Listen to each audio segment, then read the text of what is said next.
morning everyone, I'm Coach Mike of Anytime Fitness Marikina. Today I'll be showing you how to do the burpees. First, bakit ito tinawag na burpees? Because it was named after the person who invented this exercise.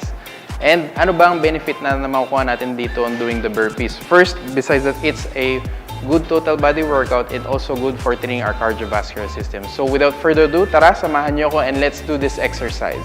Today, we have Coach JB here to help us how to do the burpees.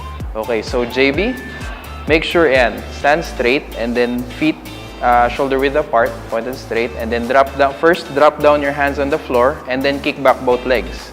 So from this point, make sure na stable yung core natin, straight, and then do a push-up.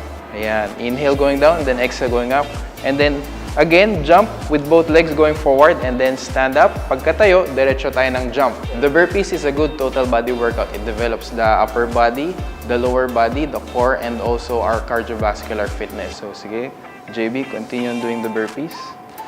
Ayan. So, from this point, na-workout ang upper body niya, doing the push-up. And then, also yung core, kasi JB make sure na hindi nagsasag yung core niya. And then, since tuloy-tuloy yung movement, it's also considered as a cardiovascular workout. It's good for strengthening the heart. To prevent injury in doing the burpees, so make sure you don't hyperextend your lower back. So, JB, show us.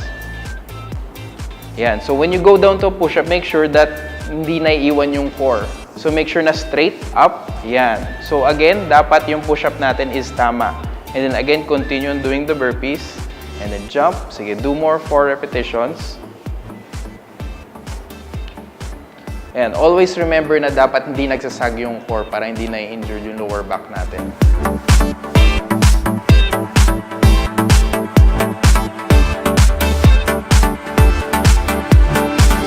The burpees is a very intense exercise. Now, for those who are having a hard time doing it, we have our modified version here. So again, JB, drop both hands down the floor and then kick back one by one the legs.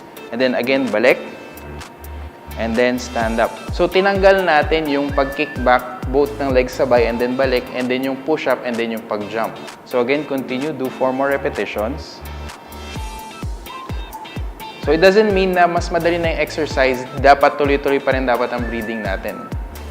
Okay, so that's the proper way on how to do the burpees. Just follow the steps na na-mention ko kanina, and you can do it at your own free time.